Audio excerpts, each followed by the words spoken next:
Hey guys, কেমন আছো? আশা করছি ভালোই আছো। তো চলে এসে ইতিমধ্যে আমি মাঠে মাঠে ঘাস কাটতে এসেছি, ঠিক আছে। আসার মাত্র এই যে ঝাড় আছে, ঝাড়, এই ঝাড়ের ফাঁকে 4টে ডিম আছে, ঠিক আছে। তোমাদেরকে আমি দেখাচ্ছি। কালকে ঘাস কাটতে এসে দেখে গিয়েছিলাম, মানে কালকে দেখে গিয়েছিলাম, ছিল মানে 4টে ডিম আছে। পাখিটাকে দেখতে পাইনি, আজকে পেয়ে রেখেছি ঘাস কাটতে। দেখি পাখিটা আছে কি। তোমরা ভিডিওটা লাস্ট পর্যন্ত দেখতে থাকো, ঠিক আছে। কিসের ডিম দেখাবো, ছোট ছোট ডিম। আমি যাচ্ছি, ভিডিওটা লাস্ট পর্যন্ত তোমরা দেখতে থাকো।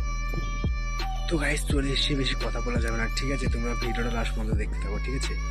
চলে এসে এই যে ভুঁয়ে আছে, ওই যে ধারটা যাচ্ছে, ঠিক আছে। আস্তে আস্তে যাচ্ছি আমি, দেখি আছে কি।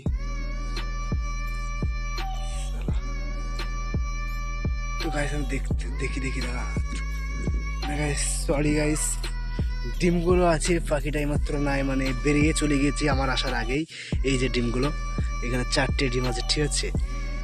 এখানে 4টে গরমে আছে, ইতিমধ্যে বেরিয়ে গেছে, মানে আমাকে দেখেই চলে গেছে। এই যে 4টে ডিম, আর এই যে বাসা, আমাকে দেখেই পালিয়ে গেছে। তো এই যে গাইস চলে গেছে। তো পরের ভিডিওতে দেখানোর চেষ্টা করবো। 4টে ডিম আছে, পাখিটা বেরিয়ে চলে গেছে, বাগাডির ডিম, ঠিক আছে। তো ওখানে তোমাদেরকে দেখালাম ডিম, ঠিক আছে, ওই জায়গাটায়। আবার আমি ঘাস কাটতে লেগেছি, আবার দেখছি এখানে একটা পাখির বাসা। শুধুই কি বাসা দেখাচ্ছি তোমাদেরকে, ভাই তবে কি ভাই, এই যে এখানে, ঠিক আছে। এই এই আবার একটা ডিম আছে, ঠিক আছে। এখানে একটা ডিম আছে, তোমাদেরকে দেখাচ্ছি, মানে ঘাসগুলোর ধার, বুঝলে। এই যে একটা ডিম, এখানেও বাসা। তাহলে শুধুই বাসা, মানে এইসব ঘাসে পাখিতেই বাসা করে।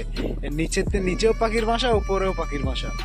তাহলে ওই ঝাড়টা থুয়ে দিই, বুঝতে পারলে। মানে যেহেতু একটা ডিম পেড়েছে, নতুন বাসা করেছে। তো পরের ভিডিওতে ফের তোমাদের সাথে দেখা হচ্ছে। তুমি ঘাস ফাস কেটে নিয়ে বাড়ি যায় আগে।